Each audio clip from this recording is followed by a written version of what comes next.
السلام عليكم ورحمة الله وبركاته.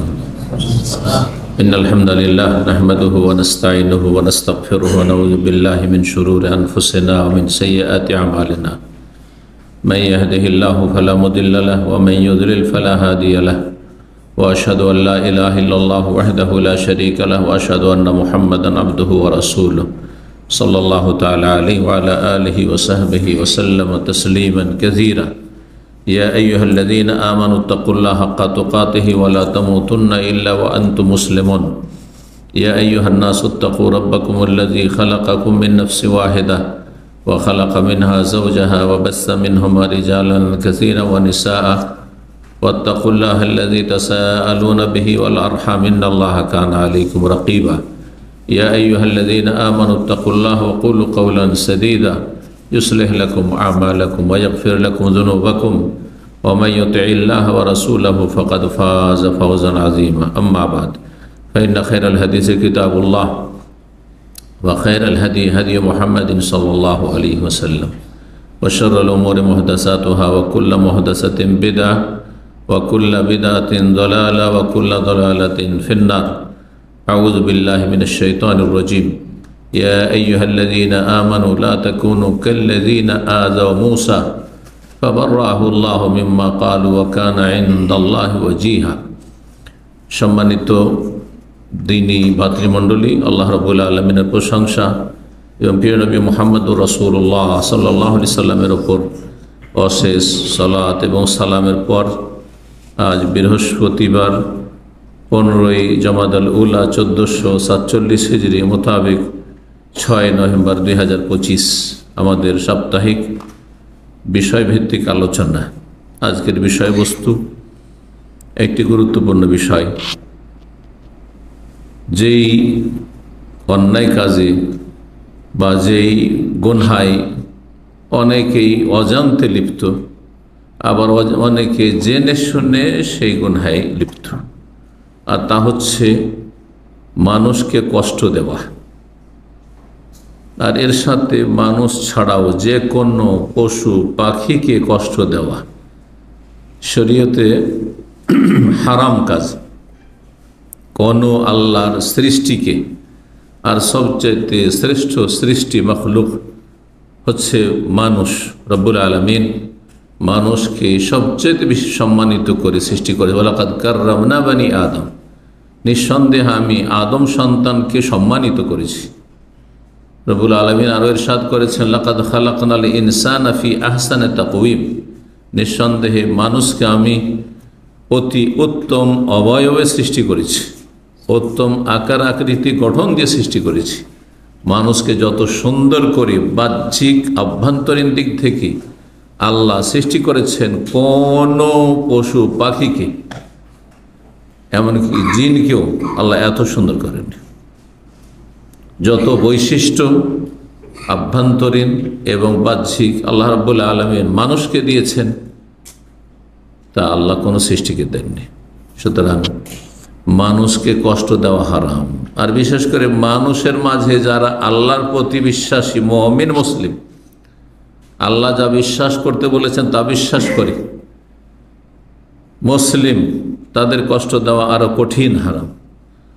মুসলিমদের মাঝে আবার যারা মুসলিমদেরকে জান্নাতের পথ দেখিয়ে থাকে, উলামায়ে কেরাম এবং দ্বীনের দোয়াত এবং মুসলিহীন সংস্কারক, তাদেরকে কষ্ট দেওয়া আরও বেশি মারাত্মক অপরাধ, যার পরিণাম ভয়াবহ দুনিয়া এবং আখিরাতে। কঠিন শাস্তির সম্মুখীন হইতে হবে ইহকালে এবং পরকালে। দুনিয়াতেও লাঞ্ছিত হইতে হবে, পরকালেও লাঞ্ছিত হইতে হবে। আল্লাহ রাব্বুল আলামিন যেন সমস্ত রকমের অন্যায় থেকে, অপরাধ থেকে, কাউকে কোনো সৃষ্টিকে কষ্ট দেওয়া থেকে, ক্ষতি করা থেকে আল্লাহ আমাদেরকে বেঁচে থাকার তৌফিক দান করেন। শরীয়তের বিধান লা দারারা ওয়ালা দিরার, নবী সাল্লাল্লাহু আলাইহি ওয়াসাল্লাম হাদিস, কারো ক্ষতি সাধন করবেন না, আর তোমারও কেউ যেন ক্ষতি সাধন না করে। না আপনি অন্যের ক্ষতি করবেন, না অন্য আপনার ক্ষতি করবে, এমনকি নিজের ক্ষতি নিজেও করবেন না। এই জন্য আল্লাহ রাব্বুল আত্মহত্যাকে নিজের কোনো অঙ্গ প্রত্যঙ্গের ওপর সীমা লঙ্ঘনকে, নিজের শরীরের কোনো কিছুকে ক্ষতিগ্রস্ত করাকে আল্লাহ হারাম করেছেন। এমন মেডিসিন নেওয়া যে মেডিসিন আপনার শরীর স্বাস্থ্যের জন্য ক্ষতি সাধন করে, তা আল্লাহ এবং রসুল হারাম করেছেন। এটি হচ্ছে শরীয়তের কায়দা বা নীতিমালা। তো আজকের আলোচনার বিষয়বস্তু কষ্ট দেওয়ার ভয়াবহ পরিণাম সম্পর্কে, এ দুনিয়া আখেরাতে ভয়াবহ পরিণাম এবং বিশেষভাবে কষ্ট দেওয়ার বিভিন্ন ধরনগুলি। কারণ অনেকে মনে করেন যে আমি তো কাউকে কষ্ট দিই না, কিন্তু আপনি কষ্ট দিচ্ছেন আপনার জ্ঞানের শোচনীয়তার কারণে, বিবেকের দুর্বলতার কারণে, মানবতার আপনার অধপতনের কারণে, আর ইসলাম থেকে দূরে সরে যাওয়ার কারণে, ইসলামের বিধিবিধান থেকে সরে যাওয়ার কারণে, ইসলামের জ্ঞানের ক্ষেত্রে আপনার অভাবের কারণে, ত্রুটির কারণে আপনি অপরাধ করছেন, কষ্ট দিচ্ছেন, কিন্তু আপনার অনুভূতি হ্রাস পেয়ে গেছে। আপনি টের পাচ্ছেন না যে আমি তো কষ্ট দিলাম। আপনি বুঝতে পারেন না, আরেকজন কেমন করে বুঝতে পারে যে আমি এটা কষ্ট দিলাম। যাকে কষ্ট করে সে কি করে অনুভব করলো যে আমাকে সে কষ্ট দিল। তো কষ্ট দেওয়া হয় কিভাবে? প্রথমে এটা দিয়ে শুরু করি। কষ্ট দেওয়া হয় কথার দ্বারা আর কাজের দ্বারা। আচার আচরণ দ্বারাও কষ্ট দেওয়া হয়, আর কথার দ্বারাও কষ্ট দেওয়া হয়। অনেক সময় কোনো কথা বলেননি আপনি, কিন্তু কাউকে কষ্ট দিলেন আপনি। যার রাস্তাঘাটে ময়লা আবর্জনা ফেলে রেখে দিচ্ছে, লিফটে যখন উঠছে বা নামছে তখন স্মোকিং করছে, ধূমপান করছে, আর গন্ধ দিয়ে ভরে রেখে দিল, সেই লিফটে আর ঢোকা যাচ্ছেন না। বললাম আমি গত সপ্তাহে লিফটে ঢুকছি, আর এক হারামখোর খবিস নোংরা এই আপনার সিগারেট খায়, সে তার হয়তো 1-2 মিনিট আগে গেছে, দেখিনি, কিন্তু আমি জানি যে এই বিল্ডিংয়ে একজন এমন খারাপ লোক আছে যার কারণে সমস্ত বিল্ডিংয়ের যার যেসব ভাইরা বসবাস করে পরিবার নিয়ে, তারা সবাই কষ্টে আছে এবং সবাই তাকে ঘৃণা করে, বদদোয়া দিয়ে থাকে। তো সেই লোকটি কারো কথা শুনতে চাই না, তো ভাবলাম যে সেই হবে, আর না হলে আর 2-1 আছে এরকম হারামখোর যারা এই সিগারেট খায়, খবিস খায়, পান করে। তো লিফটে ঢোকার পরে এত গন্ধ, সাথে সাথে বেরিয়ে পড়লাম, বেরিয়ে সিঁড়ি বয়ে গেলাম। তো এই লোকের যদি অনুভূতি থাকতো, অথবা ইসলামের জ্ঞান থাকতো, ন্যায় অন্যায়ের যদি হিতাহিত জ্ঞান থাকতো, আর মানবতা থাকতো, আর ইসলাম না তাহলে মানবতাও যদি মানুষত্ব থাকতো, তাহলে তো কাজ তো করতো না। কারোর সাথে কথা বলে তো কষ্ট দেয়নি, কিন্তু তার আচার আচরণ দ্বারা কষ্ট দিয়ে চলে গেছে। রাস্তা দিয়ে হাঁটছে, কিছু বদ অভ্যাস আছে আমাদের ভারত, বাংলাদেশ, পাকিস্তানের কিছু লোকের, বরং অধিকাংশ লোকে, ওর না মুখে থুথু আসতেই থাকে। আমাদের কেন আসে না? রাস্তায় ধারে থুথু ফেলতে থাকে, আর রাস্তা দিয়ে মার্কেট এরিয়া দিয়ে হাঁটাহাঁটি করে, দেখতে পাবেন আপনারা। একটু বাতাস চললে পেছন থেকে হেঁটে যাচ্ছেন, আপনার গায়ে পড়ে গেল বা ছিটে পড়ল। আপনার সামনে এমনভাবে হাঁচি দিল যে তার হাঁচির নাক থেকে ছিটা, তার কাশপোটা আর ছিটা আশেপাশে ছড়িয়ে পড়ল। জীবাণু ছড়ালো, তার সাথে অরুচিকর পরিস্থিতি তৈরি করলো। এগুলি কষ্ট দেওয়া নাই? তো এইরকম যদি হাদিসওয়ালা হারা যদি এইভাবে এক একটা করে বলি, তাহলে সারা রাত বলে শেষ করা যাবে না। আজকাল মানুষরা মানুষকে যে কষ্ট দিয়ে থাকে কথার দ্বারা, কাজের দ্বারা, উদাহরণ দেওয়ার শেষ নাই। তবে আমি 15টি পয়েন্ট বলবো, যেই পয়েন্টগুলি সম্পর্কে মোটামুটি একটা আইডিয়া আসলে আপনার জীবনে অন্তত কষ্ট দেওয়ার ক্ষেত্রে সজাগ থাকবেন না, কষ্ট দিবেন না। অন্তত এতটা তো জানলেন যে এগুলোতে কষ্ট হয় মানুষকে, এগুলোতে আমারও কষ্ট হয়।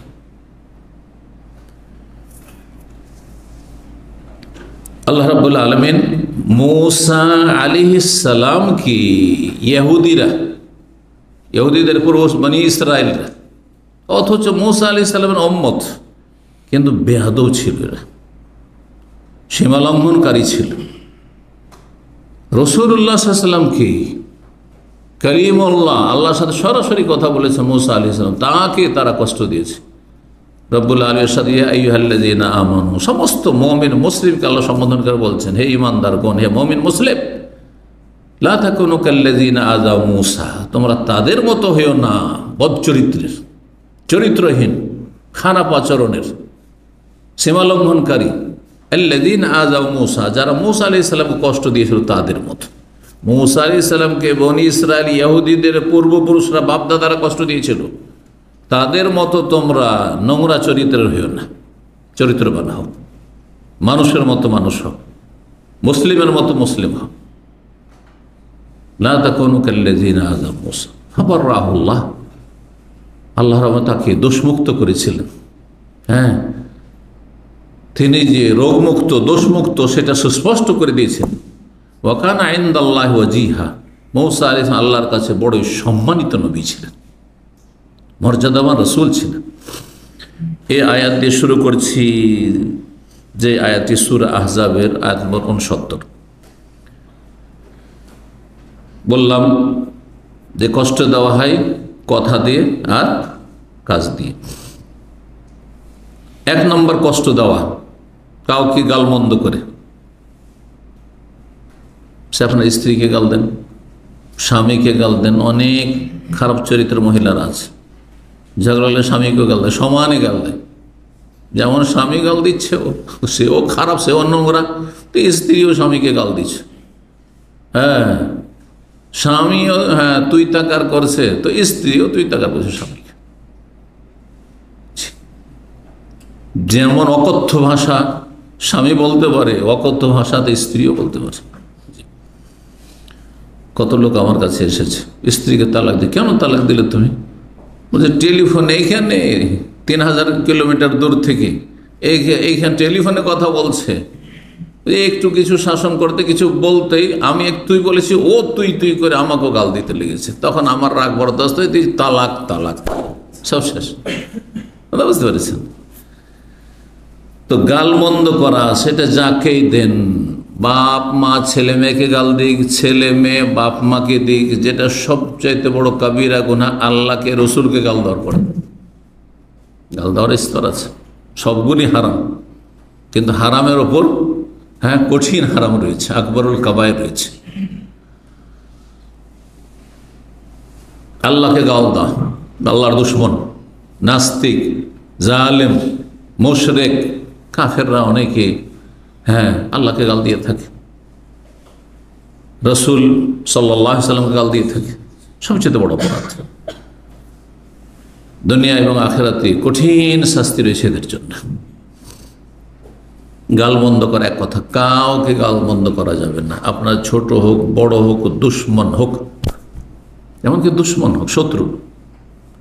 কোরআনে কারিমে আল্লাহ ইরশাদ করেছেন, ওয়ালা তাসুব্বুল্লাযীনা ইয়াদউনা মিন দুনিল্লাহ, ওদেরকে গাল দিও না যারা আল্লাহ ছাড়া অন্যকে আহ্বান করে, মানে অন্যের পূজা করে, মানে কাফেরকে গাল দিও না। আর একটা তাফসীর হচ্ছে যে তাদের দেবদেবীকে গাল দিও না, জি, অথচ শিরক করছে, কুফরি করছে, তাদেরকে গাল দিও না। ওয়ালা তাসুব্বুল্লাযীনা ইয়াদউনা মিন দুনিল্লাহ, আর দুটি তাফসীর হইতে পারে, যারা আল্লাহ ছাড়া অন্যকে ডাকে, মুশরিক বহুত্ববাদী কাফেরেরা, তাদেরকেও গাল দেবে না, তাদের কুফরির কারণে, তাদের অপরাধের কারণে, শিরকের কারণে। আর তাদের দেব দেবী যেগুলি কোনো কিছুই করতে পারে না, তাদেরকেও গাল দেবে না, যদিও ধর্ম বাতিল ভ্রান্ত। কেন? কারণ এর রিয়াকশন আছে, প্রতিক্রিয়া আছে। ফায়াসুবুল্লাহ আদওয়ান বিগাইরি ইলম, তারা যে আল্লাহকে গাল দিতে লাগবে তাদের মূর্খামির কারণে, অজ্ঞতার কারণে। ভাবছে তোরা আমাদের দেবদেবীকে গাল দিবি, হ্যাঁ তো তোদের আল্লাহকে আমি গাল দেবো বা আমরা গাল দেবো। সুবহানাল্লাহ, চিন্তা করুন।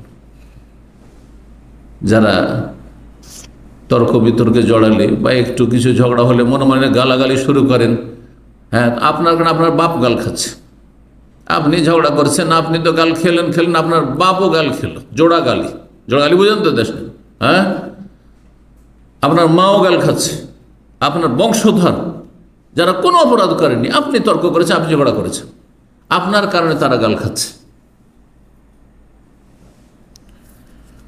গালমন্দ করা, জি কাফের মুশরিকদের সম্পর্কে, ইহুদীদের সম্পর্কে আল্লাহ বলছেন, ওয়ালা তাসমাউন্না মিনাল্লাযিনা উতুল কিতাবা মিন ক্বাবলিকুম ওয়া মিনাল্লাযিনা আশরাকু আযান কাসীরা। হে নবী, তুমি অবশ্যই অবশ্যই শুনতে পাবে, তোমাকেও গাল খেতে হবে।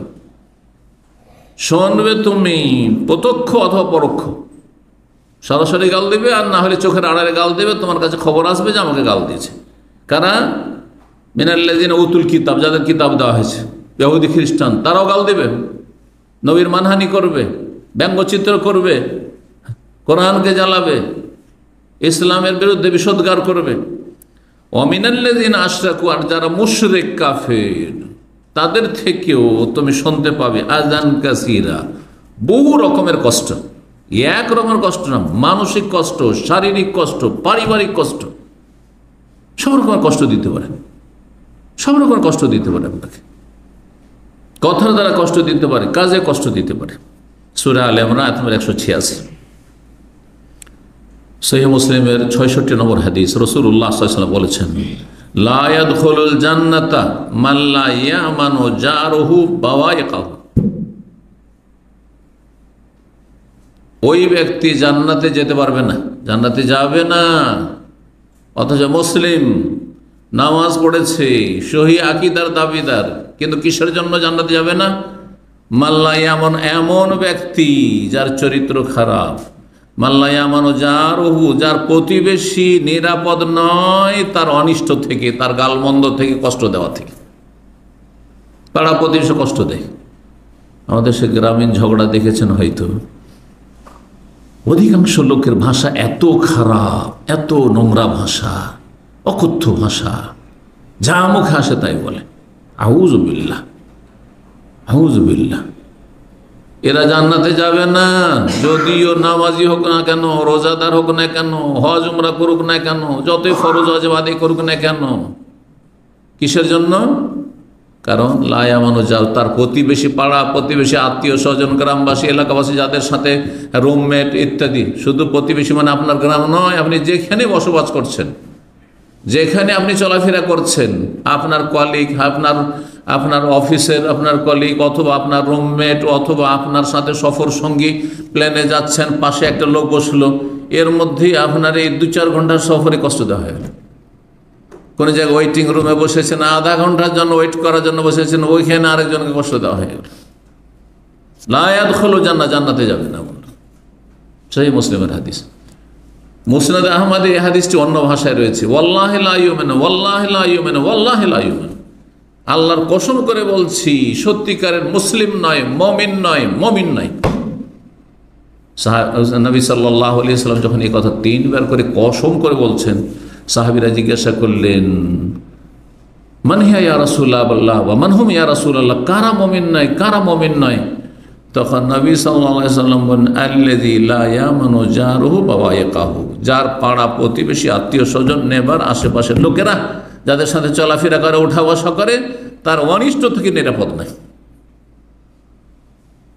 অনেক ভাইরা এখানে আসেন, আসার পরে পাশে আধা ঘন্টা, 40 মিনিট, 1 ঘন্টা হয়তো ক্লাসে বসেছেন, আলোচনা শুনতে বসেছেন, ওর মাঝে আপনার কথার দ্বারা অথবা কাজের দ্বারা, আচরণ দ্বারা কষ্ট দিয়ে চলে গেছেন। আর তারপরে আমার কাছে অভিযোগ আসে যে আপনার অনেক পুরাতন ছাত্ররা আমাদের সাথে খারাপ আচরণ করে। কষ্টদায়ক কথা। এই সামান্য কিছুক্ষণের মধ্যে কষ্ট দিয়ে দিলেন, তাহলে সারা জীবনের জীবন সঙ্গী, তা সে আপনার অনিষ্ট থেকে, আপনার কষ্ট থেকে, হ্যাঁ, আপনার জুলম অত্যাচার, সীমা লঙ্ঘন থেকে কি করে মুক্তি পাবে, কি করে রক্ষা পাবে, কি করে আপনি স্ত্রীকে শান্তি রাখবেন, কি করে ছেলে মেয়েদেরকে শান্তি রাখবেন, কি করে বাপ মাকে শান্তিতে রাখবেন, আপনি আপনার ভাই বোনকে কি করে শান্তিতে রাখবেন, সুখে রাখবেন?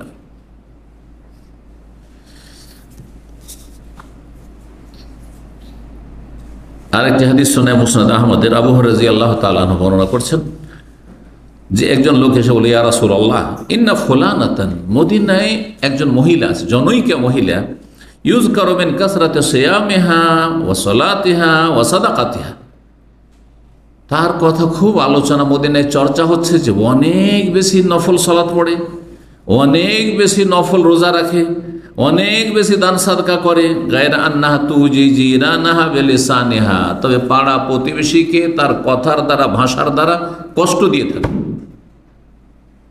কষ্ট দেয়।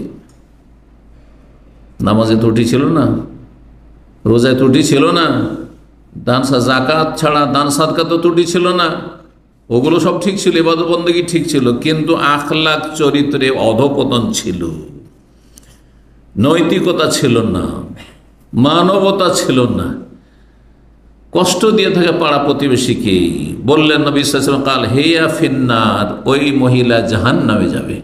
আরে অস্থায়ী হোক আর স্থায়ী হোক, হ্যাঁ, পাপিষ্ট যদি কাফের না হয় তো অস্থায়ী জাহান্নামী হবে, অস্থায়ী জাহান্নামে যাবে, নবী সাল্লাল্লাহু আলাইহি ওয়াসাল্লাম বলেছেন। আর যদি এটাকে হালাল মনে করে নেই, যে কোনো মানুষকে কষ্ট দেওয়া হালাল, তাহলে কাফের হয়ে যাবে তখন। তারপরে ওই লোক বলল যে আরেকজন মহিলা আছে, ফাইন্না ফুলানাতান ইউযকারু মিন কিল্লাতি সিয়ামিহা, আরেকজন মহিলা আছে যার সালাত কম, শুধু ফরজ নামাজ পড়ে, আর সিয়াম শুধু রমজান মাসে রোজা রাখে, খুব কমই সারা বছর নফল রোজা রাখে। ইউযকারু মিন কিল্লাতি সিয়ামিহা ওয়া সাদাকাতিহা ওয়া সালাতিহা, নামাজ, দান, সাদকা, রোজা এগুলি তার কম।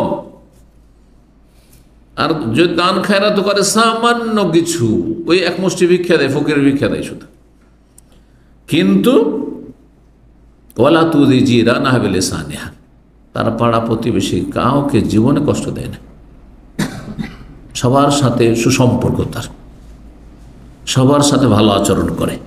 কালা হিয়া ফিল জান্নাহ, এই মহিলা জান্নাতে যাবে। সুবহানাল্লাহ, চিন্তা করো। এই জন্য কিছু কিছু হাদিস প্রমাণ করে যে আখলাক চরিত্রের বিষয়টি অনেক সময় নফল ইবাদতের চাইতে গুরুত্বপূর্ণ, ফরজের চাইতে গুরুত্বপূর্ণ না। আগে ফরজ সালাত, এই নয় যে কারো আখলাক চরিত্র আছে আর 5 ওয়াক্ত নামাজ পড়ে জান্নাত, কোশ্চিন কালো জান্নাতে যাবে না, বেনামাজি। কথা বুঝতে পারছেন?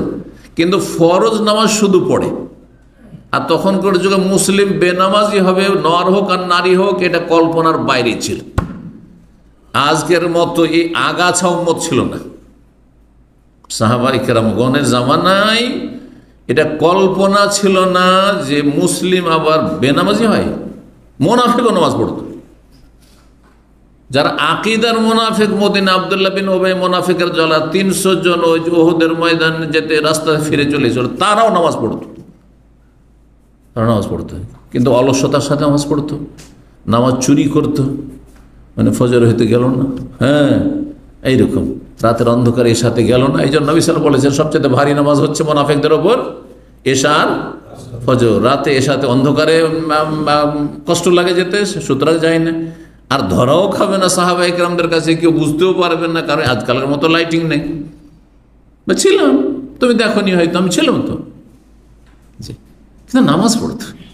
তাহলে তখনকার মুনাফিকরা আজকালকার বেনামাজি, যাদেরকে মুনাফিক হয়তো বলছেন না, মুনাফিক হয়তো বলছে, মনে করছি না আমরা, হ্যাঁ মুসলিম সমাজের আমাদের সদস্য মনে করছি, মুসলিম উম্মার তাদেরকে সদস্য মনে করছি, তাদের চাইতে ভালো ছিল। চিন্তা করুন বিষয়টি, নামাজের বিষয়টি কত হালকা করে দেখলে হবে না। কিন্তু শুধু ফরজ নামাজ পড়ে 17 রাকাত, নফল কোনো নামাজ নাই, শুধু রমজানের রোজা রাখে, শুধু জাকাত দেয়, কিন্তু চরিত্র ভালো, জান্নাতে যাবে। এই হাদিস প্রমাণ করে। মুসনাদ আহমদের 9298 নম্বর হাদিস। আল্লামা আলবানী রাহিমাহুল্লাহ সহিহ তারগীবে 2560 নম্বর হাদিস, হাদিসটিকে সহিহ বলেছেন। গালমন্দ করা, কাউকে গাল দেওয়া সম্পর্কে শোনেন, নবী সাল্লাল্লাহু আলাইহি ওয়াসাল্লাম বলেছেন, সহিহ বুখারী মুসলিম হাদিস, সহিহ বুখারীতে 46 নম্বর হাদিস, সহিহ মুসলিমে 97 নম্বর হাদিস। সিবাবুল মুসলিমে ফুসুকুন ওয়া কিতালুহু কুফর। রাসূলুল্লাহ বলছেন, মুসলিমকে গাল দেওয়া কি? ফাসেকের কাজ। মুসলিমকে গাল দিলেই যদি ফাসেক হয়ে যায়, সে পরিচিত হোক অপরিচিত, আপনার ভাষাভাষী অন্য ভাষাভাষী, তাহলে যদি আপনি স্ত্রীকে গাল দেন, সারা জীবনের সবসময় সঙ্গী তাকে যদি গাল দেন, আপনি ছেলে মেয়েকে গাল দেন, বাপ মাকে যদি গাল দেয় কেউ, ভাই বোনদেরকে যাদের সাথে রক্তের একই মাতৃগর্ভ থেকে দুনিয়াতে এসে, চিন্তা করো তো, তাদেরকে যদি গাল দেয় কেউ, হ্যাঁ আত্মীয় স্বজনকে যাদের সাথে রক্তের সম্পর্ক আছে, ব্লাড কানেকশন আছে, তাদেরকে যদি গাল দেয়, চিন্তা করুন। আলেম ওলামাদেরকে কেউ যদি গাল দেয়, যারা জান্নাতের পথ দেখায় জাহান্নামের পথ থেকে নিয়ে আসছে ফিরিয়ে বিভ্রান্তদেরকে, উদ্ভ্রান্তদেরকে, পথভ্রষ্টদেরকে, তাদেরকে যদি গাল বন্ধ করে, যেমনটা করছে আজকাল বেদাতপন্থীরা। যত বেদাতীরা রয়েছে তারা সবচেয়ে বেশি কোরআন সুন্নাহর আলেমদেরকে গাল দিয়ে থাকে, তাদের মানহানি করে থাকে। কিন্তু আল্লাহ কঠিন শাস্তি রেখেছে তাদের জন্য দুনিয়া এবং আখিরাতে, কঠিন শাস্তি রয়েছে। ফাসেকি কাজের পাপিষ্ট, ফাসেক মানে পাপিষ্ট।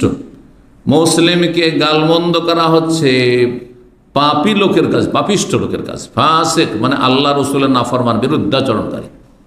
ফাসাক আফসুক মানে বেরিয়ে যাওয়া, আল্লাহর আনুগত্য থেকে বেরিয়ে যাওয়া আর রসুলের আনুগত্য থেকে বেরিয়ে যাওয়া, সেটা ফুল বেরিয়ে যাওয়া হোক আর আংশিক বেরিয়ে যাওয়া হোক। এই জন্য বড় ফাসেক হচ্ছে কাফের, যে পূর্ণ মাত্রায় আল্লাহ এবং রসুল আনুগত্য থেকে বেরিয়ে গেছে। আর যারা বিভিন্ন পাপে জড়িয়ে আছে কাবিরা গুনাহতে, তারা ফাসেক। যতটা পাপ কাবিরা গুনাহ আছে তত বেশি বেরিয়ে আছে আল্লাহ এবং রসুলের আনুগত্য থেকে। আল্লাহ রাব্বুল আলামিন তার এবং তার রাসূলের আনুগত্য করা তৌফিক দান করেন, নাফরমানি থেকে আমাদের বেঁচে থাকার তৌফিক দান করেন, সততার জীবনযাপনের তৌফিক দান করেন। বলছিলাম প্রথম পয়েন্ট, সেখানে মুসলিমকে গাল দেওয়া কি ফাসেকের কাজ। গাল দিলি, গালাগালি করলি ফাসেক। কর্মক্ষেত্রে আমাদের দেশে অধিকাংশ মানুষ এত ভাষা খারাপ, এত ভাষা খারাপ, কথাই কথায় গাল, কথাই কথায় গাল। আউযুবিল্লাহ।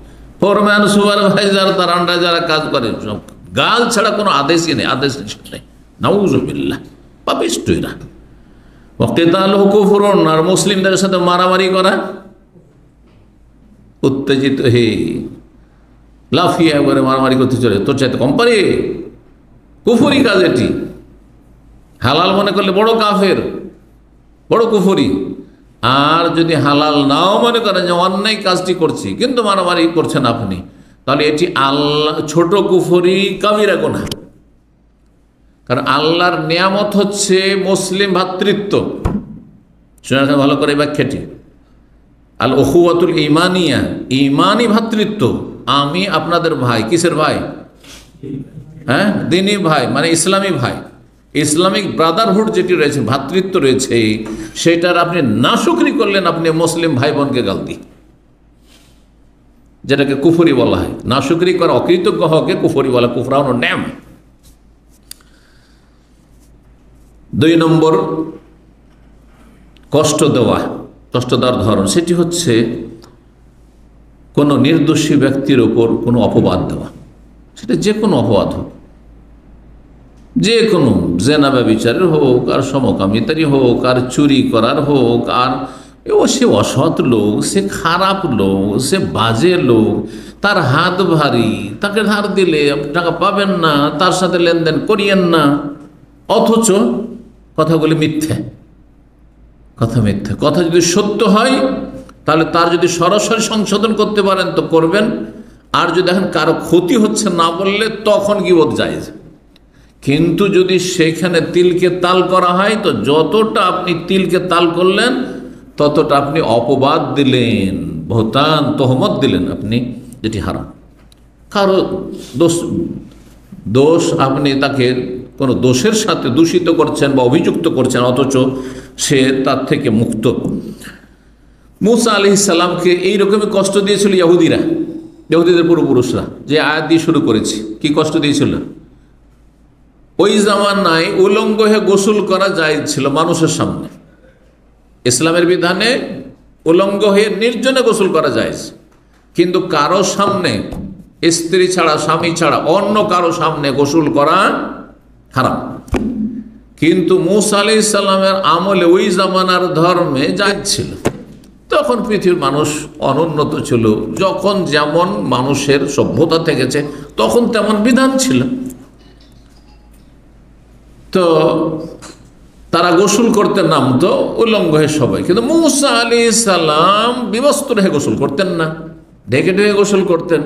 আর না হলে নির্জনে গিয়ে, দূরে গিয়ে নির্জনে গিয়ে গোসল করে, যেখানে কোনো মানুষ নেই সেখানে গোসল করতেন, জনশূন্য এলাকায়।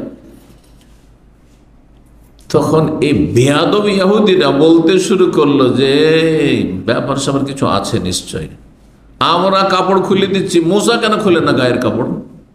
হ্যাঁ, তার মানে মূসার কি আছে? হাইড্রোসিল আছে। হাইড্রোসিল রোগ বুঝেন কি? বাংলা কি বলে? একশিরা রোগ আছে। সেই জন্য আল্লাহ রাব্বুল আলামিন তাকে এ দোষমুক্ত করতে চাইলেন যে এদের মিথ্যাচারিতা প্রমাণ হয়ে যাবে। পাথর উপরে কাপড় রেখে মূসা আলাইহিস সালাম একটু দূরে একাই, যেখানে কারো মানে দৃষ্টিগোচর হবেন না, কারো নজর যাবে না, ওই জায়গায় গোসল করেছেন পাথর উপরে কাপড় রেখে দিয়ে। আর গোসল করে নদী থেকে উঠে কাপড়টা নেবেন, পাথর কাপড় নিয়ে পালাতে শুরু করেছে। হাদিস জানেন না শুনেছেন? করে দেন, সহিহ বুখারীতে হাদিস রয়েছে। পালাতে শুরু করেছে, পাথর ছুটেছে একবার। মূসা আলাইহিস সালাম জি তো গেল আমার কাপড়, মুশকিল। পাথরের পেছনে ছুটতে শুরু। মূসা আলাইহিস সালামের হাতে একটা লাঠি থাকতো, যেটা পরে ওই যে মুজিজা, যে জাদুঘরদের সাথে সেই প্রতিযোগিতায় যে মুজিজা দিয়ে জিতলেন, আল্লাহ জিতালেন, মুজিজার লাঠি। সেটা এমনি সাধারণ লাঠি ছিল, আল্লাহ অতি মুজিজা দিয়েছিল। তো ছুটতে লাগলেন আর বলতেন সৌবিয়া হাজারো, সৌবিয়া হাজারো, সৌবিয়া হাজারো, এই আমার কাপড়, এই পাথর, থাম, আমার কাপড়। থামছেন না, দৌড় দিয়ে পাথর দৌড় দিচ্ছে। গিয়ে যেখানে ওই ইহুদিরা জমিয়ত হয়েছিল, বসেছিল, সেখানে গিয়ে থেমে গেল।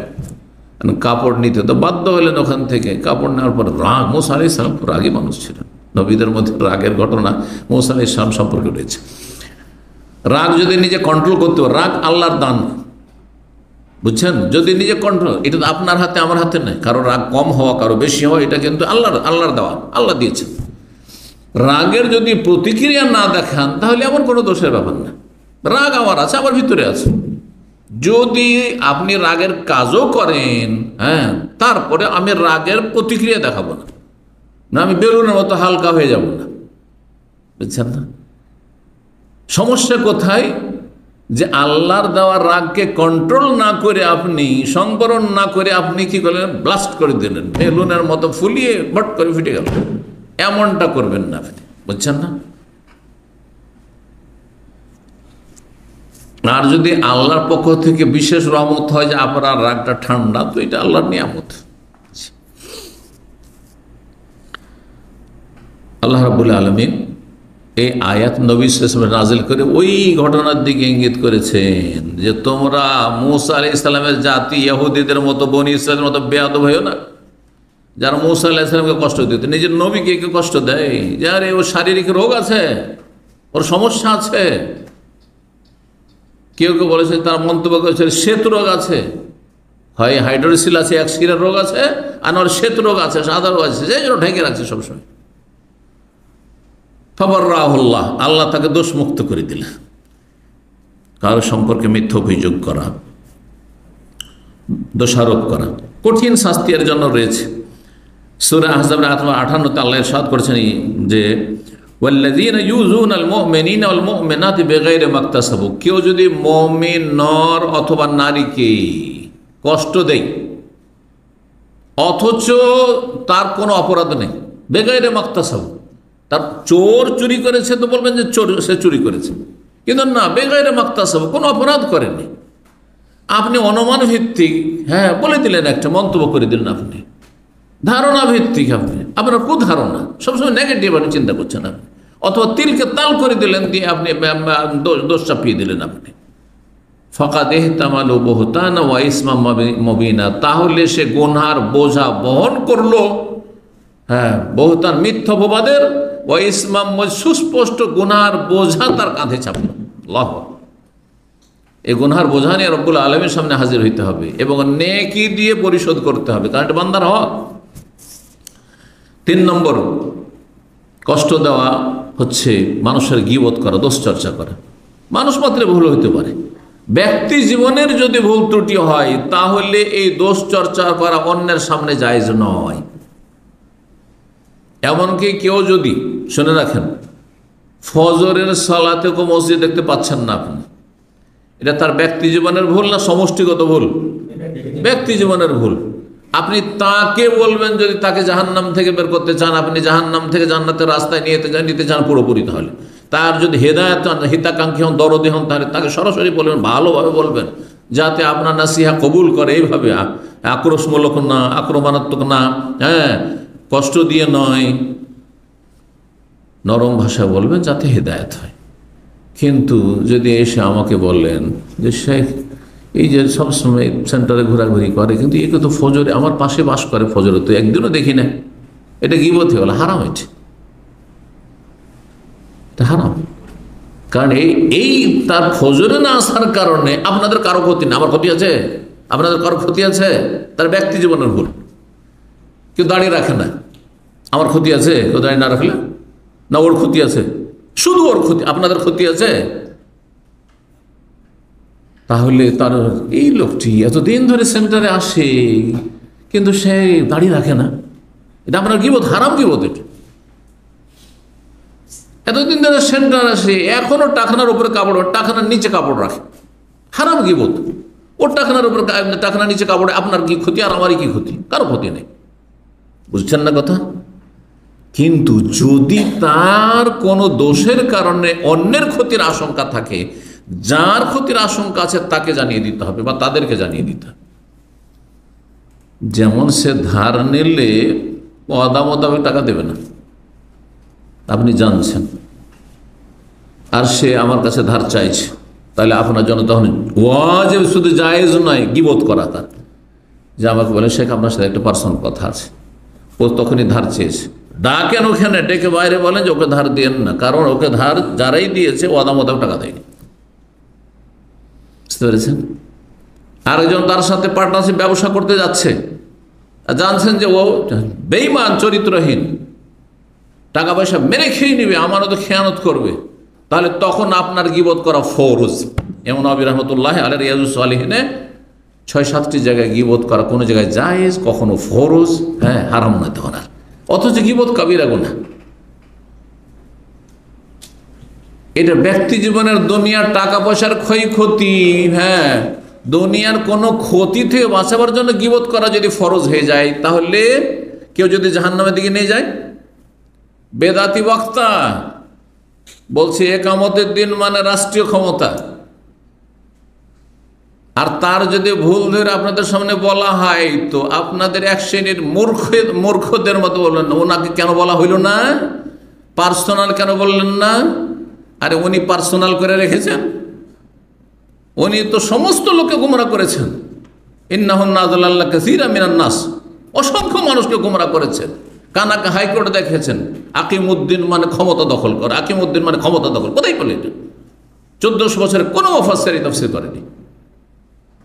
মওদুদির আগে আর হাসানুল বান্না, সৈয়দ কুতুবের আগে এই তাফসীর কেউ জানতো না। যেই ভালো করে শুনে, তাহলে বলতে হবে না উখরিজাত লিন-নাস, মানব জাতির কল্যাণের জন্য বের করা হয়েছে। এর তাফসীর ইলিয়াসি তাবলিগি চিল্লাওয়ালারা বলছে উখরিজাত লিন-নাস মানে বের হইতে বাড়ি থেকে। কয়দিনের জন্য? বলে চিল্লার জন্য, 40 দিনের জন্য বের হইতে হবে, না পারলে 3 দিনের জন্য বের হইতে হবে। এই ব্যাখ্যা মাওলানা ইলিয়াসের আগে আর কোনো আলেমই করেনি, সাহাবায়ে কেরামের জামানা থেকে আজ পর্যন্ত।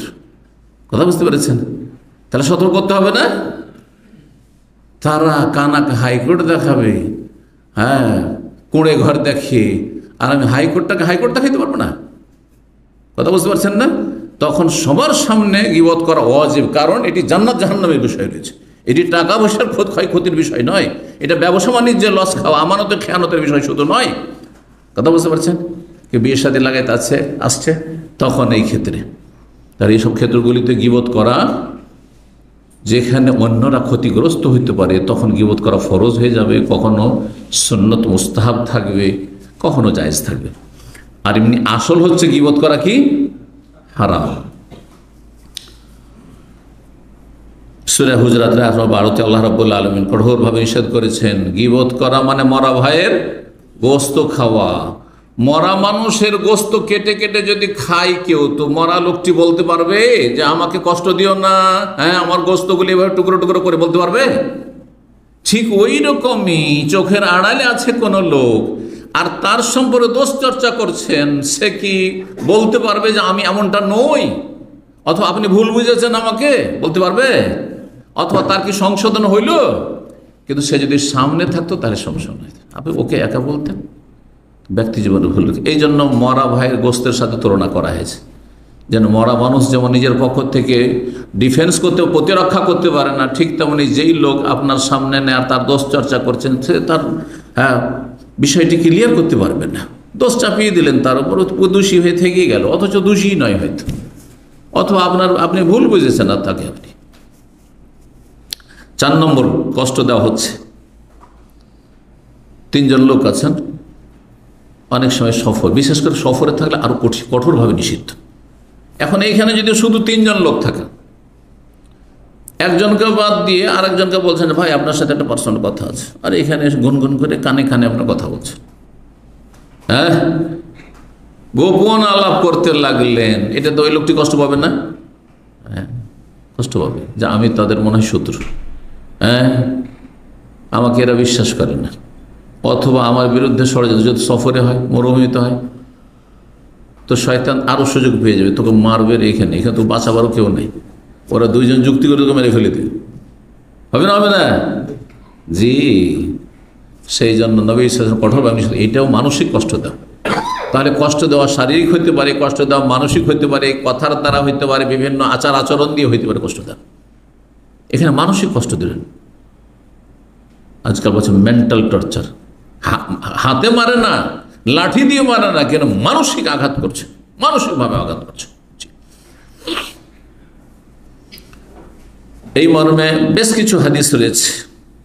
একটি হাদিস রাসূলুল্লাহ বলছেন, ইযা কুনতুম সালাসা, তোমরা যদি 3 জন কোথাও থাকো, ফালা ইয়াতানাজা ইসনান দুনা সালিস, 2 জন গোপন আলাপ করছো, একজনকে বাদ দিয়ে আলাদা হয়ে এই কাজটা করবেন না। কেন? ফাইন্না যালিকা ইউহজানহু, এটা ওই ব্যক্তিকে কষ্ট দেবে, তার মনও কষ্ট হবে, হ্যাঁ, তার মানসিক একটা কি হবে, তার উপর অত্যাচার হবে, সে মেন্টাল দিক থেকে সে বিভিন্ন দুশ্চিন্তা পড়ে যাবে যে এমনটা কেন করছে। 3 জন একসাথে হাঁটছেন, আর হাঁটতে 2 জন হাতে হাত দিয়ে বা কাঁধে হাত দিয়ে গল্প করছেন, আর ওকে পেছনে রেখে দিচ্ছেন, ওর সাথে হতে দিচ্ছেন না, আগে হয়ে যাচ্ছেন না পিছনে হয়ে যাচ্ছেন না, এরকম কাজ করবেন না। এইরকমই একজন আরবি বা অন্য ভাষী, উর্দু ভাষী, যে আপনার বাংলা বুঝেন না, আর 2 জন আপনার বাংলা ভাষী, ওখানে আপনার বাংলা কথা বলিয়েন না, কারণ বিভিন্ন চিন্তা করতে পারে যে কি যে বলছে আমার সম্পর্কে, কি যে বলছে, ও নেগেটিভ ধারণা করতে পারে। এই ক্ষেত্রে এটাও, যদিও তার সামনে কথাগুলি শুনছে কিন্তু কিছু বুঝে না, তো কিছু বুঝে না। এই জন্য অন্য ভাষাভাষী থাকলে তার ভাষায় কথা বলে, একজন আরবিয়ান আছে, একজন উর্দু ভাষী আছে, উর্দুতে কথা বলেন, আরবিতে কথা বলেন, যাতে করে ওর কোনো টেনশন না থাকে। 5 নম্বর কষ্ট দেওয়ার একটি দিক হচ্ছে রাস্তাঘাটে বসে থাকা। অনেকে রাস্তাঘাটে ধর্ণা দেয়, আমাদের দেশে গ্রামে গঞ্জে দেখবেন বাড়ির বাইরে উঠানে রাস্তার পাশে বসে ধর্ণা দিচ্ছে, হ্যাঁ, গপসপ করছে, গল্প করছে, না, এগুলি ভালো কাজ নয়, এগুলি কষ্ট দেওয়া। যত মহিলা যাচ্ছে ওই দিক থেকে দেখতে শুরু করলো, এই যত দূর পর্যন্ত নজর যায়, কষ্ট দিল না? হ্যাঁ, অথবা কোনো পুরুষ লোক যাচ্ছে, যেমনই গেল, এটা কে রে, ওই যে শুরু হয়ে গেল, ওইটা তখন টপিক, গিবত শুরু হয়ে গেল, ও দোষ চর্চা শুরু হয়ে গেল, নেগেটিভ পজিটিভ সব শুরু হয়ে গেল। রাস্তায় যদি বসে থাকেন, তাহলে যদি সে বসে থাকা সার্থক হয় তাহলে বসবেন, মানে বসে থাকার প্রয়োজন থাকলে আপনি রাস্তার পাশে বসে থাকবেন, আর এমনি এমনি রাস্তাঘাটে বসে থাকবেন, এটা ভালো জিনিস নয়।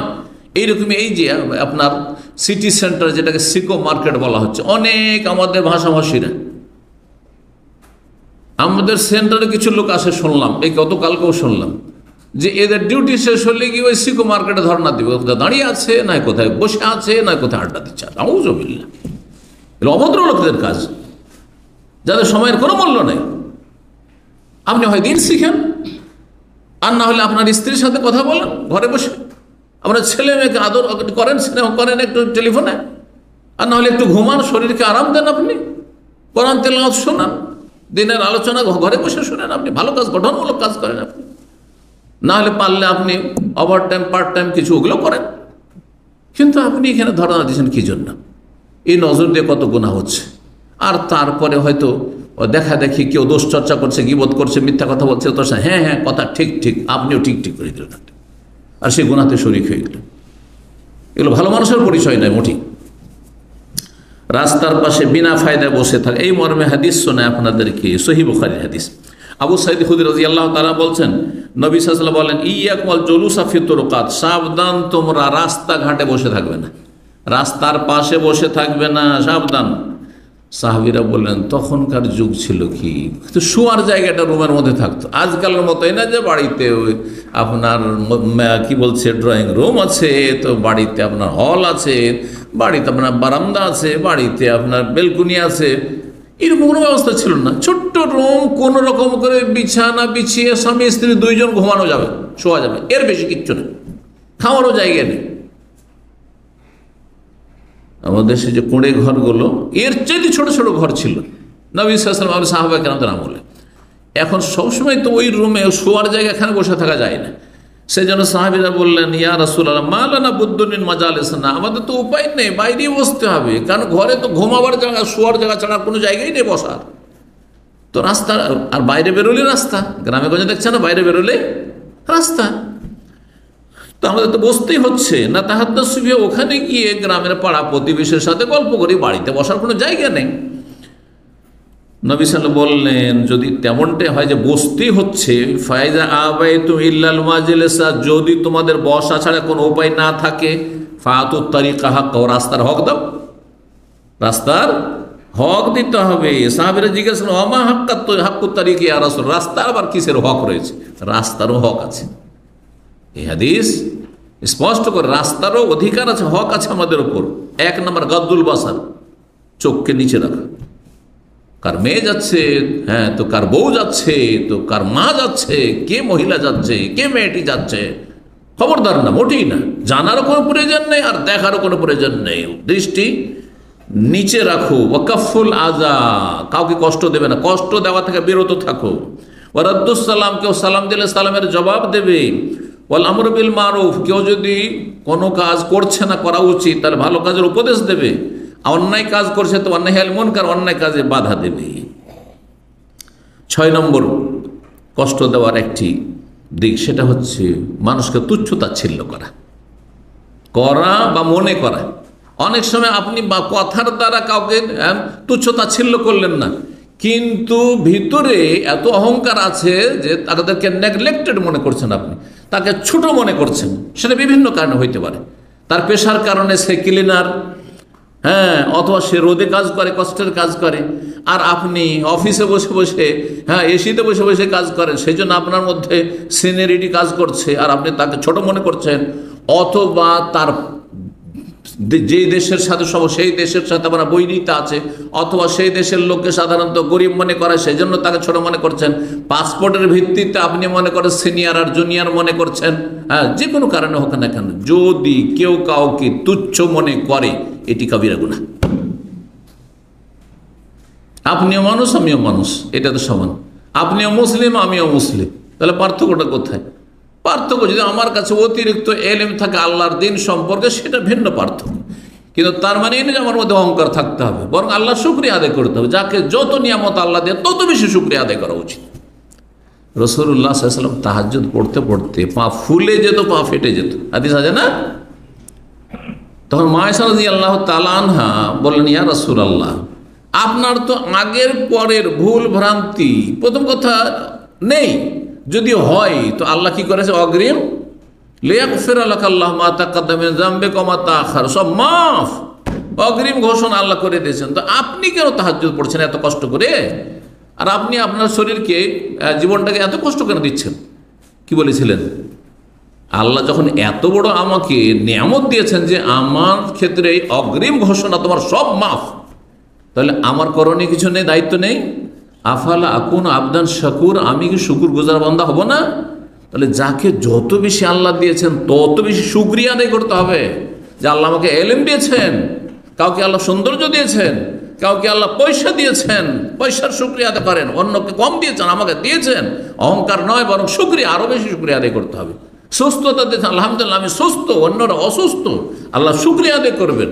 হ্যাঁ, আল্লাহ আমাকে সিনিয়র দেশের নাগরিক বানিয়েছেন, আল্লাহ শুকরিয়া আদায় করেন আপনি, কিন্তু কাউকে ছোট মনে করবেন, এটি আপনার কাবিরা গুনাহ, কাবিরা গুনাহ।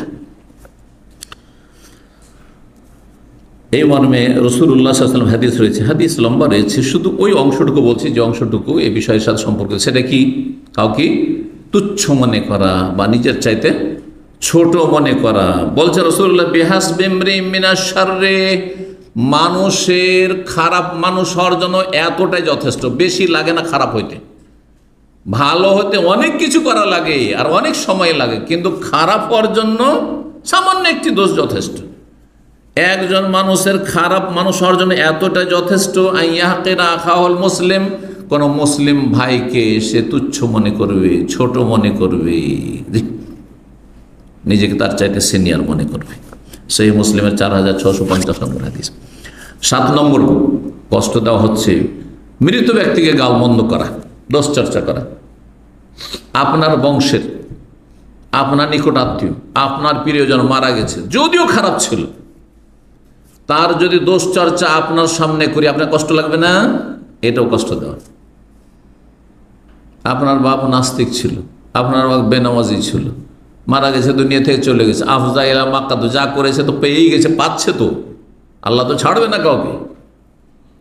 আর তারপরে যদি বলি যে আপনার বাপটা হতভাগা, কষ্ট দেওয়া হলো না? নিষেধ করেছে রাসূলুল্লাহ সাল্লাল্লাহু আলাইহি ওয়াসাল্লাম। জি, লা তাসাব্বুল আমওয়াত, মৃতদেরকে গালমন্দ করিও না, তাদের দোষ চর্চা করিও না। ফাতুযু বিহিল আহিয়া, যার কারণে যারা জীবিত আত্মীয় স্বজন আছে, প্রিয়জন আছে, তাদেরকে কষ্ট হবে, তাদের কষ্ট দেওয়া হবে, অবশ্যই কষ্ট লাগবে। আপনার বাবা, আপনার মা, আপনার ভাই, কষ্ট অবশ্যই লাগবে। আপনি বলেন না আবার প্রকাশ করেন না করেন। এই মর্মে বেশ কিছু হাদিস রয়েছে। আব্বাস রাদিয়াল্লাহু তাআলা আনহু, নবী সাল্লাল্লাহু আলাইহি ওয়াসাল্লাম বলে তার সম্পর্কে, ইন্নাল আব্বাস মিন্নি ওয়া আনা মিনহু, আব্বাস আমার আপনজন চাচা এবং আমি তার নিকটাত্মীয়। লা তাসুব্বু মাওতানা, আমাদের মৃতদেরকে গালমন্দ করিও না। ফাতুযু আহিয়ানা, যার কারণে আমাদের জীবিতদের কষ্ট দেওয়া হবে, যারা আমাদের বংশে যারা জীবিত আছে তাদেরকে কষ্ট দেওয়া হবে। হাদিস সুনান নাসাইতে রয়েছে। 8 নম্বর কষ্ট দেওয়া, সেটা হচ্ছে যদি আপনি বিয়ে করেন এমন একটা পরিবারে, যেই পরিবারটি আপনার আপনজনদের শত্রু, কষ্ট লাগবে না? আপনার বাপের দুশমন আর তার মেয়েকে যদি বিয়ে করেন, তার বোনকে বিয়ে করেন, ভালো লাগবে? দ্বিতীয় বিয়ে করবেন, আপনার স্ত্রী অথবা আপনার স্ত্রীর বংশের দুশমন, শত্রু, আর সেই বংশ থেকে আপনি বিয়ে করেছেন, কষ্ট লাগবে না? আরে তুমি বিয়ে করবে, করো, জায়েজ আছে, কিন্তু অন্তত আমাদের দুশমনকে ঘরে নিয়ে আসিও না, দুশমনকে কাছে নিয়ে আসিও না। আমাদের দেশে অনেক সময় দেখা যায় যে আপনার কোনো ভাইয়ের শত্রুতা আছে কারোর সাথে, আর আপনি যদি ওর সাথে উঠা বসা পারবেন না এটা করতে, যদি করেন তো আপনার ভাইয়ের সাথে আপনার শত্রুতা হয়ে যাবে, হবে না? হবে না? কারণ আমার ভাইটা মেনে নিতে চাইবে না। তাহলে সেটা যদি আত্মীয়তায় পরিণত হয়ে যায়, যে তার সাথে আত্মীয়তা করছেন, তার ঘরে বিয়ে দিচ্ছেন, তার ঘর থেকে বিয়ে করে নিয়ে আসছেন, এটা না, এইভাবে যাতে কষ্ট হয় আপনজনদের, এই কাজ করবেন না। বিয়ের জন্য মেলা জায়গা রয়েছে, অন্য জায়গায় করুন। এই জন্য ফাতেমা রাদিয়াল্লাহু তাআলা আনহা যখন আলী রাদিয়াল্লাহু তাআলা আনহুর বিবাহ বন্ধনে ছিলেন, আর ওই সময় নবী সাল্লাল্লাহু আলাইহি ওয়াসাল্লাম শুনতে পেলেন কারো মাধ্যমে যে আবু জাহলের মেয়েকে আলী বিয়ে করতে নাকি প্রস্তুতি নিচ্ছে। ঘটনা শুনেছেন? যে আলী রাদিয়াল্লাহু তাআলা সম্পর্কে এরকম চর্চা শুনলেন যে আলী নাকি আবু জাহলের মেয়েকে বিয়ে করবেন। রাসূলুল্লাহ সাল্লাল্লাহু আলাইহি ওয়াসাল্লাম কঠোরভাবে নিষেধ করলেন এবং নিজের উদ্বেগের কথা প্রকাশ করলেন। হাদিস নম্বর এসে শেষখানে বলছি যে আমি শুনতে পেলাম যে হেশাম বিন মুগিরার গোত্রের লোকেরা তারা তাদের মেয়ের বিয়ে দিতে চায় আলীর সাথে, আর তারা আমার কাছে অনুমতি চাইছে যে আপনার জামাইকে আমরা আমাদের বংশে আমাদের গোত্রের মেয়েদের, মানে ওই আবু জাহলের মেয়ের সাথে বিয়ে দিতে চাই। অথচ আবু জাহলের মেয়ে মুসলমান হয়ে গেছিল, কিন্তু তারপরেও আল্লাহর দুশমন কত কষ্ট দিয়েছে, কত কষ্ট দিয়েছে এই জালেম, এই উম্মতের ফেরাউন, মক্কার ফেরাউন। সে ফেরাউনের মেয়েকে বিয়ে করবে আমার জামাই? না, বলছেন আমার কাছে অনুমতি নাকি চাইছে তারা। ফালা আযানুল্লাহ সুম্মালা আযানুল্লাহ সুম্মালা আযানুল্লাহ, তিনবার বলছে কখনো আমি অনুমতি দেব না, কখনো অনুমতি দেব না, কখনো অনুমতি দেব না যে আমার মেয়ের সতীন হবে, হ্যাঁ, আমার দুশমন আল্লাহর দুশমন আবু জাহেলের মেয়ে। এটা হইতে পারে না। জি, তবে ইল্লা ইউহিব্বা ইবনে আবি তালিব, তবে যদি আলী ইবনে আবি তালিব মনে করে যে আমি বিয়ে করব, তাহলে ইউতাল্লিক ইবনাতি, আমার মেয়েকে তালাক দিয়ে দিই।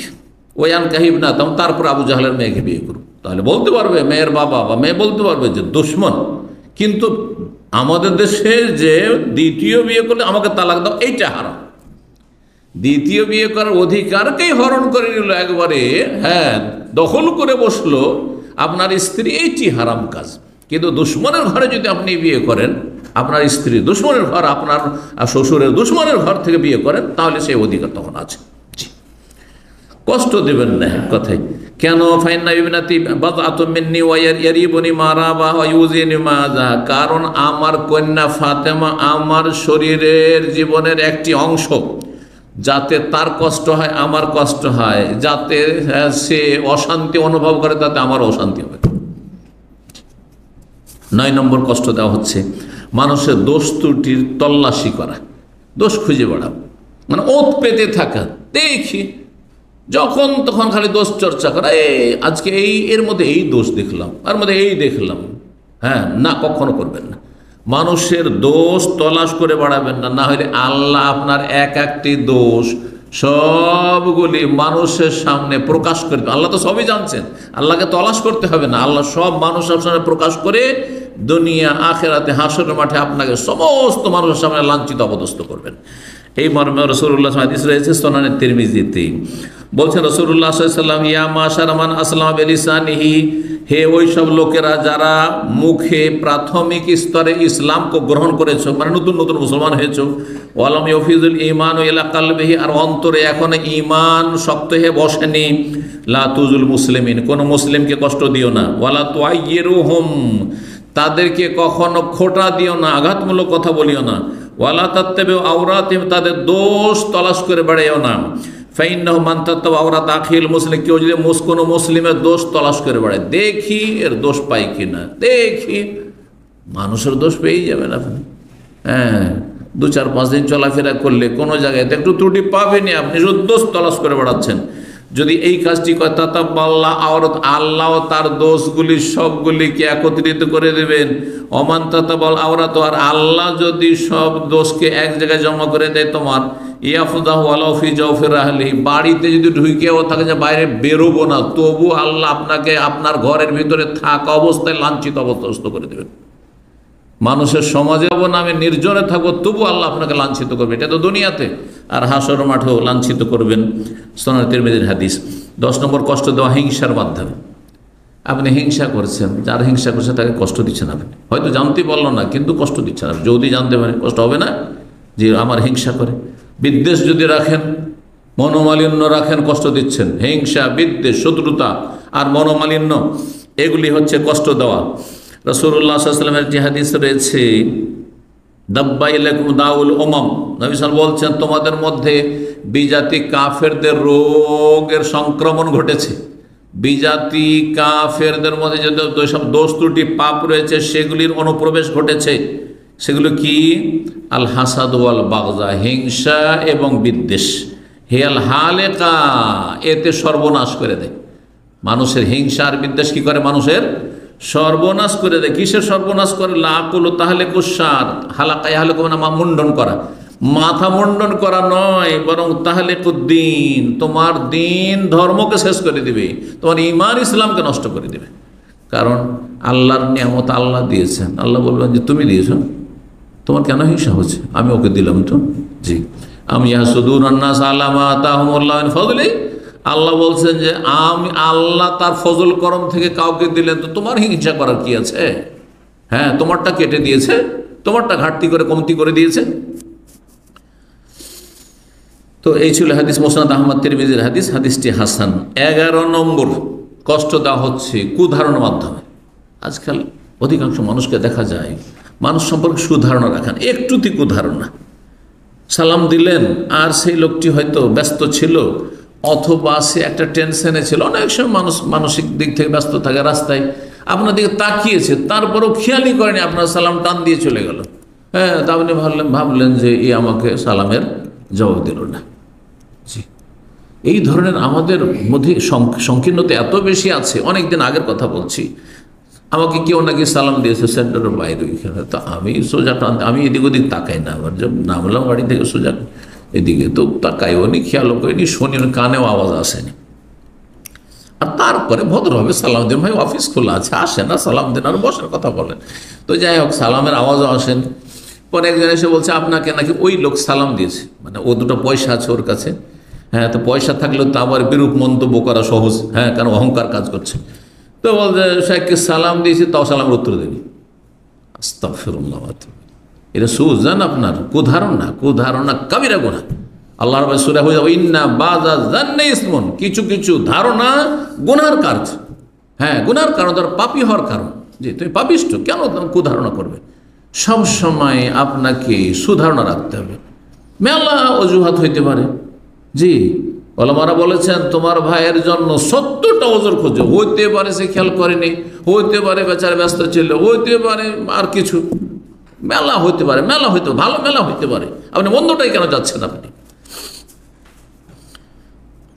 12 নম্বর কষ্ট দেওয়া, ধূমপান করার মাধ্যমে, জর্দা খাওয়ার মাধ্যমে, হ্যাঁ, মুখের গন্ধের মাধ্যমে। অনেকে দাঁত পরিষ্কার করে না, অনেকে কি করে না, দাঁত পরিষ্কার করে না, পাশে এসে বলে মুখ থেকে গন্ধ ছড়ায়। হ্যাঁ হ্যাঁ, অথবা আপনার পেঁয়াজ খেয়েছেন, কাঁচা পেঁয়াজ খেয়েছেন, রসুন খেয়ে, কাঁচা পেঁয়াজ রসুন খেয়ে মসজিদে জামাতে আসতে নিষেধ করে রাসূলুল্লাহ সাল্লাল্লাহু আলাইহি ওয়াসাল্লাম। কাঁচা পেঁয়াজ রসুনের চাইতেও নিকৃষ্ট নোংরা গন্ধ হচ্ছে এই বিড়ি সিগারেটের আর এই জর্দার। যারা জর্দা খায় না, তামাক সেবন করে না, তারা বুঝতে পারবে। আপনি জর্দাখোর, হারামখোর কেমন করে বুঝবেন? আপনি হারাম খাচ্ছেন, তো আপনার তো প্রকৃতি বিকৃত হয়ে গেছে। হ্যাঁ, আপনার স্বাদ, জিভার স্বাদ আর নাকের স্বাদ আপনার চেঞ্জ হয়ে গেছে, বিকৃত হয়ে গেছে, সেই জন্য বুঝতে পারছেন না যে এগুলো খারাপ।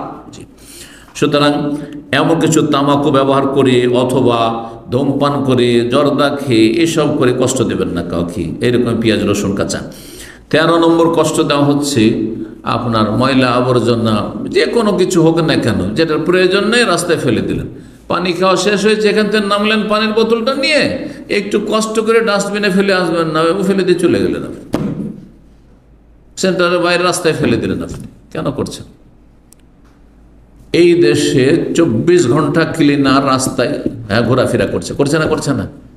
কারণ এখানে তাহলে হ্যাঁ, অধিকাংশ লোকেরা এখনো সেই সভ্যতায় পৌঁছেনি যে না, এটা আমার সেলফ সার্ভিস করতে হবে, এটা আমার ডাস্টবিনে ফেলে দিতে হবে সেই জন্য। কিন্তু আমার 4 বার যাওয়া হয়ে গেল, আপনার কয়েকবার যাওয়া হয়ে গেলো এতে, ইউকে তো, আর ইউকের প্রায় শহরগুলিতে এখন মোটামুটি যাওয়া হয়ে গেল। সুবহানাল্লাহ, প্রথমবার যখন যায় তখন গিয়ে লন্ডনে, দ্বিতীয়বার তার প্রশ্ন ওঠে না, কারণ প্রথমবারে জেনে ফেলেছি। সারাদিন ঘুরছি, কোনো একটা ক্লিনার খুঁজে পাই না, কিন্তু রাস্তায় একটা টিস্যুও পড়ে নেই। তো আমি বললাম আমার সঙ্গীরা যারা ছিল ওখানকার, ওখানেই জন্ম, সিলেটের ভাইরা ছিল, তো আমি বললাম যে এইখানে কোনো ক্লিনার দেখি না যে। তো বলছি এখানে রাত্রে ক্লিনার আসবে, রাত্রে যখন লোকজন সবাই দোকানপাট বন্ধ করে চলে যাবে, তখন রাত 9টা 10টার পরে ক্লিনার আসবে, ফজরের আগে, ভোর হওয়ার আগে আগে সব ক্লিন করে চলে যাবে, আর সারাদিন কোনো ক্লিন নেই। তো সারাদিনে ময়লা আবর্জনা পড়ে না?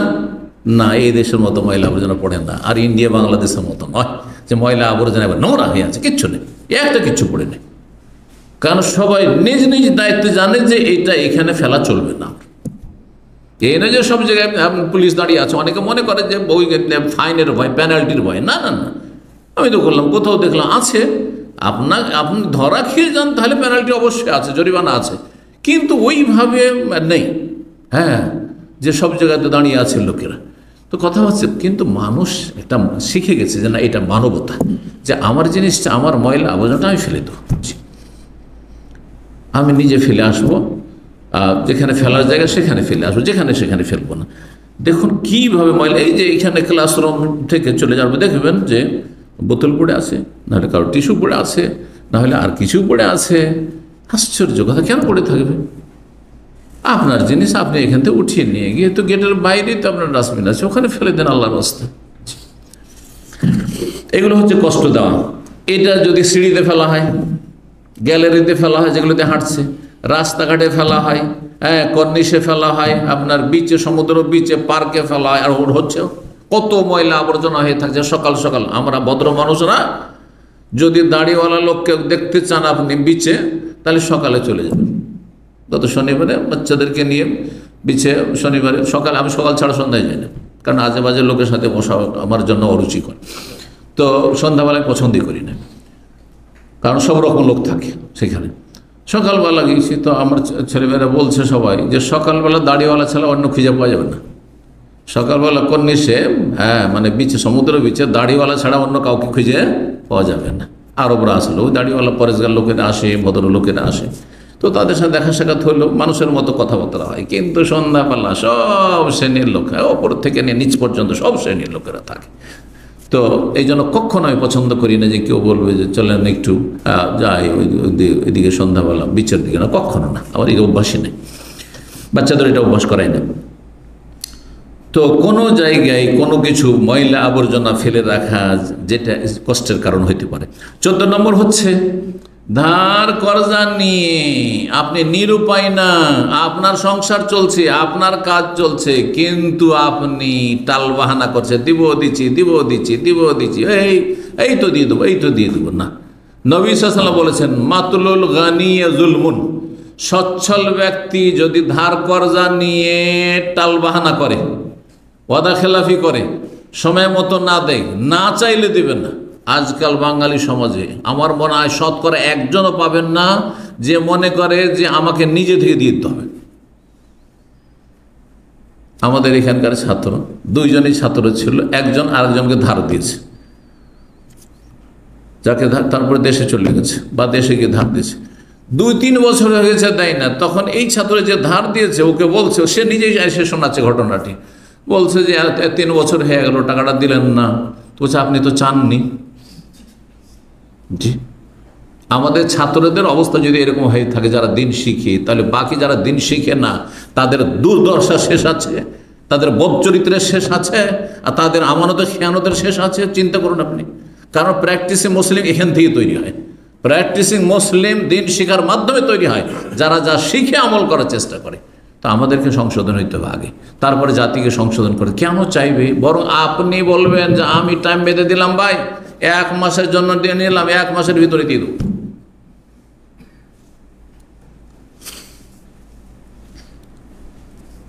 15 নম্বর, এটি দিয়ে শেষ করছি, সেটা হচ্ছে যে আমাদের দেশে অনেক জায়গাতে উঁচু বাড়ি আছে কারো, আর কারো বাড়ি হচ্ছে একেবারে নিচু, অথবা আপনার খোলা খোলা বাড়ি আছে। এই উঁচা ছাদের ওপর থেকে অন্যের বাড়ির দিকে তাকাচ্ছে, অন্যের বাড়ির মহিলাদের তাকাচ্ছে, অন্য বাড়ির মেয়েদের তাকাচ্ছে, কোনো ব্যাপার না। এক ছাদ থেকে আর এক ছাদের ওপরে কে আছে, মহিলা পুরুষ কে আছে তাকাচ্ছে।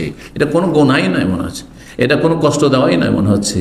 হ্যাঁ, মেয়েরা মহিলারা গোসল করছে, হয়তো কথা পুকুরে গোসল করছে, নদীতে গোসল করছে, সব তাকাচ্ছে, কোনো ব্যাপার না, কষ্ট দেওয়া, এগুলো হারাম। এগুলো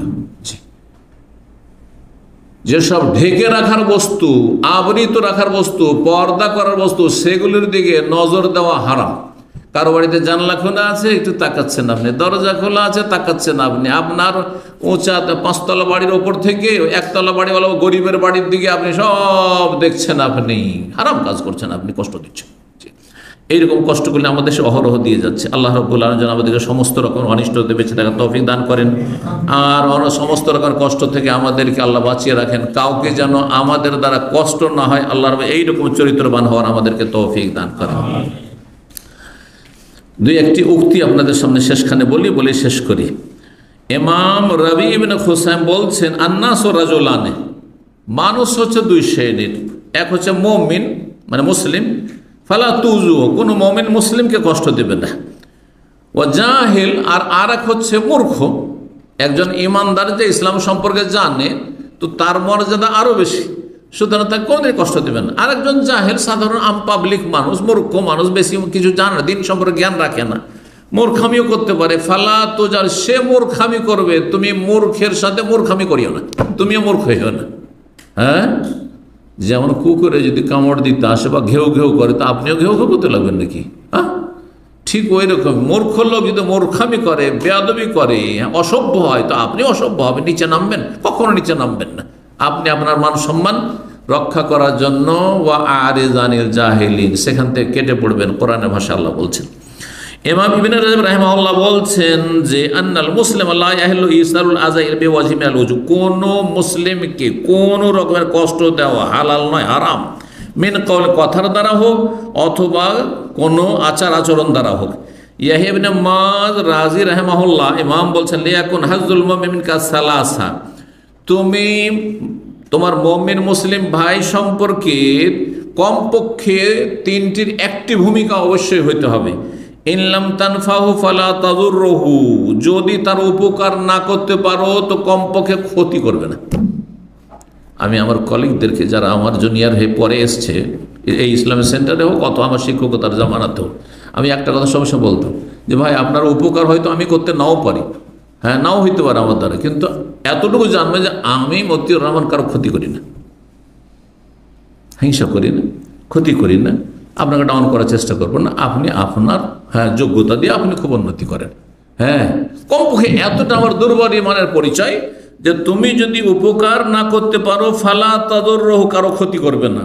ওয়াইল্লাম তুফরেহু ফালা তাকুম্মাহু, কাউকে যদি খুশি না করতে পারো, আনন্দ না দিতে পারো, তো তাকে দুঃখিত করিও না, হ্যাঁ, তাকে শোকাহত করিও না। ওয়াইল্লাম তামদাহু, তৃতীয় বিষয়টি হচ্ছে যদি কারো প্রশংসা করতে না পারো, অনেক সময় প্রশংসা করতে কষ্ট লাগে, আরে ওর প্রশংসা করবো তার ওয়ার্ড বেড়ে যাবে আমার কাছে, হ্যাঁ, তো প্রশংসা করতে যদি না পারো ফালা তাজুম্মাহু, তার নিন্দা করিও না, চুপ থাকো, নীরব থাকো।